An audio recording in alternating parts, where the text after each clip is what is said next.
तो my dear students, अब आप देखेंगे कि हमारे देश और देश ही नहीं पूरे विश्व में जो ये महामारी है और इसको हर जगह प्रचलित है। तो पहला तो कोरोना के नाम से हम लोग इसको जानते हैं, और कोविड-19 के लिए जो अभी बहुत ज़्यादा प्रकोप चला हुआ है, लोगों का बचना मुश्किल है। इसलिए बच्चे चाहते हैं कि हम बिना कहीं गए पढ़ें। अगर आपको आवश्यकता भी अगर पड़ी कहीं निकलने का, तो अपनी सावधानी को ज़रूर रखेंगे और उसमें मास्क ज़रूर लगाएंगे, सैनिटाइज़र का उपयोग ज़रूर करेंगे और अपने आप को स्वस्थ रखेंगे। साथ ही साथ घर पर 2-3 बार साबुन का यूज करेंगे, जिससे आपका हाथ पूर्ण रूप से 20 मिनट यानी 20 सेकंड तक उसको साफ करेंगे, जो क्लियर रहेगा। तो इसी क्रम को देखते हुए सीबीएसई भी देखा कि सिलेबस अगर इतनी है और समय कम है तो हम सिलेबस को नहीं पढ़ा पाएंगे और बच्चे को इतना पढ़ना संभव नहीं हो पाएगा।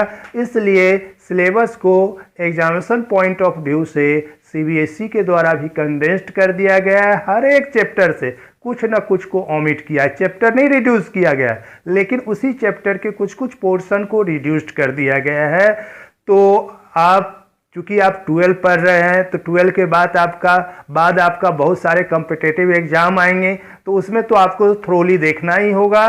लेकिन तत्काल अगर आप देखते हैं केवल एग्जामिनेशन पॉइंट ऑफ व्यू से, तो आप निश्चित रूप से देखेंगे कि जो जो ओमिट कर दिया है उसको एग्जामिनेशन के समय ओमिट करके ही पढ़ेंगे तो बेहतर होगा। थ्रोली पर उसको पढ़ने से आपको क्वेश्चन नहीं आएगा और आप कंफ्यूज कर सकते हैं, इसलिए उसको ओमिट कर देंगे। तो अब आप आइए देखें कि यहाँ पर चैप्टर वाइज क्या क्या रिड्यूस्ड किया है, उसके संदर्भ में आप देख लीजिए। जैसे फर्स्ट है चैप्टर रिलेशन एंड फंक्शन, तो रिलेशन से कुछ भी कम नहीं किया, क्योंकि रिलेशन तो छोटा सा है। फंक्शन में कंपोजिट फंक्शन को और इन्वर्स ऑफ फंक्शन को ओमिट कर दिया गया है। फंक्शन से कंपोजिट फंक्शन और इन्वर्स ऑफ फंक्शन को ओमिट कर दिया गया। दूसरा, आप ट्रिगोनोमेट्रिक के तौर पर वहाँ पर इसमें आते थे inverse trigonometric function, inverse trigonometric function. इस इन्वर्स ट्रिगोनोमेट्रिक फंक्शन में आपको ग्राफ आता था, तो उस ग्राफ वाले पोर्शन को ओमिट कर दिया गया है। साथ साथ एलिमेंट्री प्रॉपर्टीज को भी ओमिट कर दिया गया है ऑफ इन्वर्स ट्रिगोनोमेट्रिक फंक्शन। इतना को ओमिट कर दिया। बाद जो रेस्ट जो सिलेबस है उसको आपको पढ़ना है, तो आसान तो हो ही गया।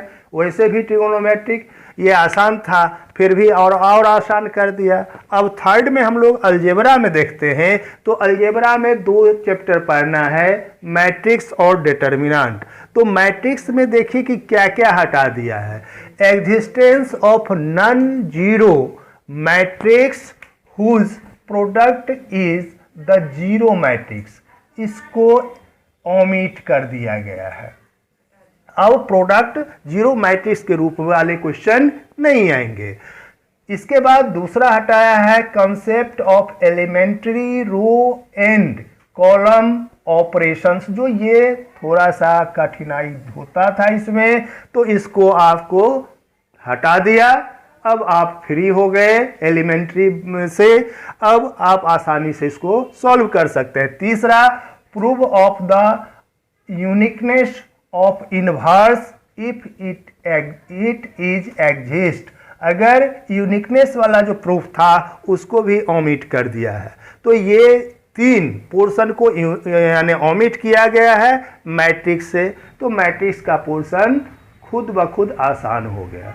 अब आप अच्छे मार्क्स इसमें ऑब्टेन कर सकते हैं। इसके बाद डिटर्मिनेंट। डिटर्मिनेंट में properties of determinant, consistency and inconsistency and solution used linear equations. Linear equation के द्वारा सॉल्यूशन से हमको कंसिस्टेंसी और इनकंसिस्टेंसी पढ़ना होता था, जिसको ओमिट कर दिया गया है। अब और आगे फिर हम अब कैलकुलस की ओर आते हैं, तो इसको आप देख लें, हम फिर इसको इरेज करते हैं, फिर लिखेंगे।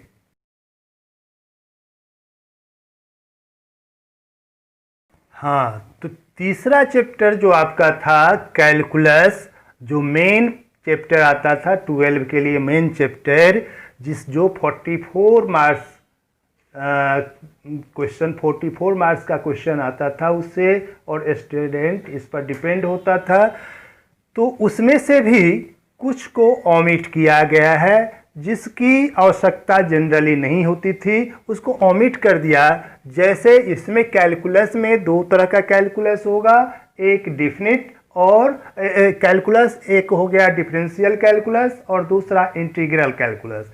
डिफरेंशियल इंटीग्रल कैलकुलस में भी दो पार्ट आता है, इंडिफिनिट और डिफिनिट। तो पहले आप देखें कि ये कैलकुलस में डिफरेंशिएशन में जो पहला पोर्शन आया कंटिन्यूटी एंड डिफरेंशिएबिलिटी। तो कंटिन्यूटी एंड डिफरेंशिएबिलिटी में आपको पढ़ना पड़ता था Rolle's and Lagrange's mean value theorem without proof and their geometric interpretation. जो ये लैंग्वेज की तरह का क्वेश्चन आता था इसको ओमिट कर दिया गया। ये पूरा एक एक्सरसाइज होता था उस एनसीईआरटी में भी, तो उसको ओमिट कर दिया, उससे आप वंचित हो गए। लैग्रांजेस मीन वैल्यू थ्योरम और रॉल्स थ्योरम से आप वंचित हो गए। अब आपके लिए ये चैप्टर नहीं रहा, अब आसान हो गए।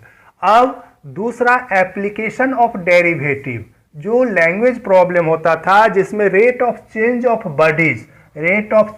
बॉडीज और uses of derivative in approximation.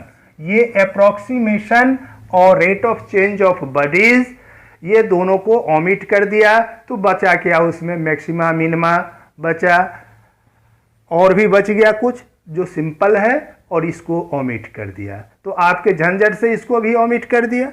अब इंटीग्रल कैलकुलस में आप देखें कि इंटीग्रल कैलकुलस में जो इंटीग्रेशन जो आपका हार्डर होता था वह इस टाइप का इंटीग्रेशन होता था, integral of root under x square plus b x plus c d x. इस तरह का जो इंटीग्रेशन होता था उसको ओमिट कर दिया।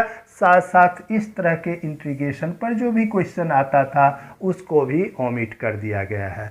तो अब आप देखेंगे कि ना तो इस तरह के प्रॉब्लम आएंगे ना इस तरह के प्रॉब्लम आएंगे। तो अब आपको इंटीग्रेशन भी आसान हो गया। ये इंडिफिनिट इंटीग्रेशन का पोर्शन हो गया। तो डिफिनिट इंटीग्रेशन में भी अगर इसमें लिमिट होता तो डिफिनिट इंटीग्रेशन होता, तो उसमें भी इस तरह का प्रॉब्लम नहीं आएगा।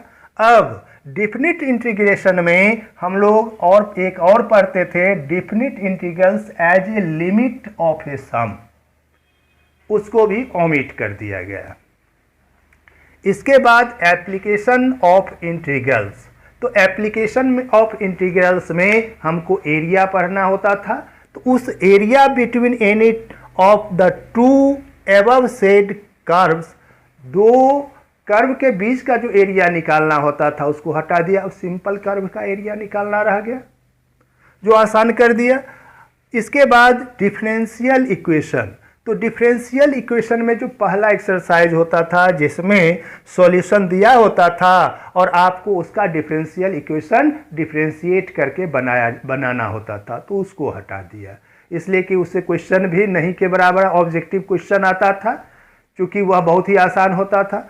और दूसरा जो मेन पोर्शन इसमें हटाया, जो ये solution of linear equation, linear differential equation of the type dx by dy plus px is equal to q, where p and q are functions of y as constant। इसको तो हटा दिया, लेकिन इसी में dy by dx plus qx p y plus equal to q को छोड़ दिया, dy by dx वाला पोर्शन को छोड़ दिया, तो उस पर आसानी से बन जाता था। और इसके लिए आपको बहुत सारा झंझट लेना पड़ता था, तो उसको हटा दिया, ओमिट कर दिया।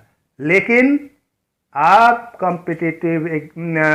कॉम्पिटिटिव एग्जाम के व्यू से अगर पढ़ते हैं तो आपको सारा सिलेबस पढ़ना होगा, और इस चैनल में भी आप बने रहेंगे। कुछ चैप्टर और भी है, इसको आप लिखें, जिसको फिर हम बताते हैं जो और उसमें से क्या ओमिट किया है। हाँ, तो स्टूडेंट्स, ये चैप्टर नंबर 4 में हम लोगों को पढ़ना है वेक्टर एंड 3 डायमेंशनल ज्योमेट्री। तो पहले हम वेक्टर में देखें कि इसको में क्या हटाया है।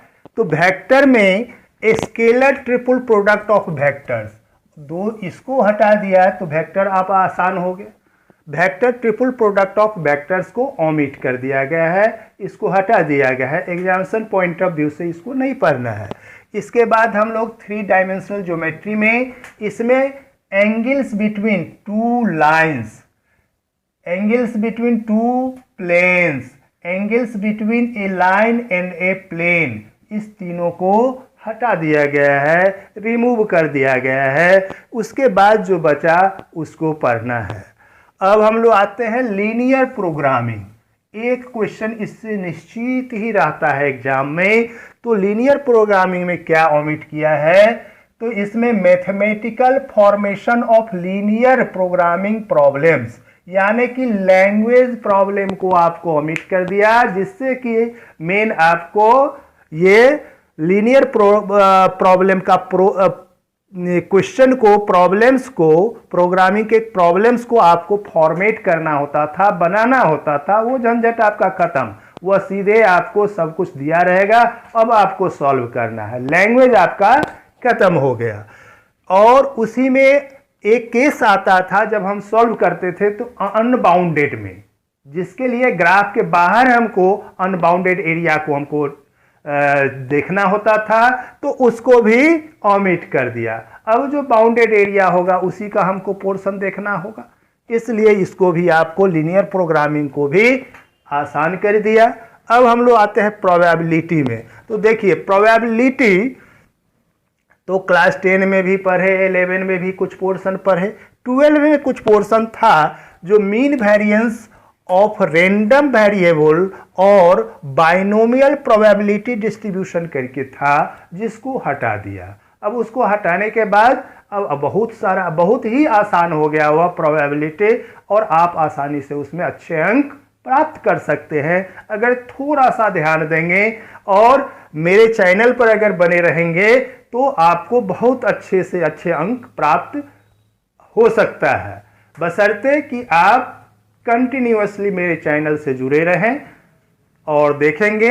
और साथ साथ फिर मैं अंत में यह आपको कहूँगा कि कोरोना वायरस को देखते हुए अपनी सावधानी बरतनी है। उसके लिए हमेशा मास्क और सैनिटाइजर का उपयोग करना ही करना है, साथ साथ हाथ को भी पूर्ण रूप से सफाई करना है। और इस तरह मेरे चैनल पर आप बने रहेंगे तो बहुत ही अच्छी बात है, और आप देखते रहेंगे। आगे मैं बहुत तरह का प्रॉब्लम फिर जो भी आएगा मेरे सामने उसको बताते चलूँगा, और अगर आप में इसमें से भी कोई प्रॉब्लम होगा तो कमेंट करेंगे। और धन्यवाद इसके लिए।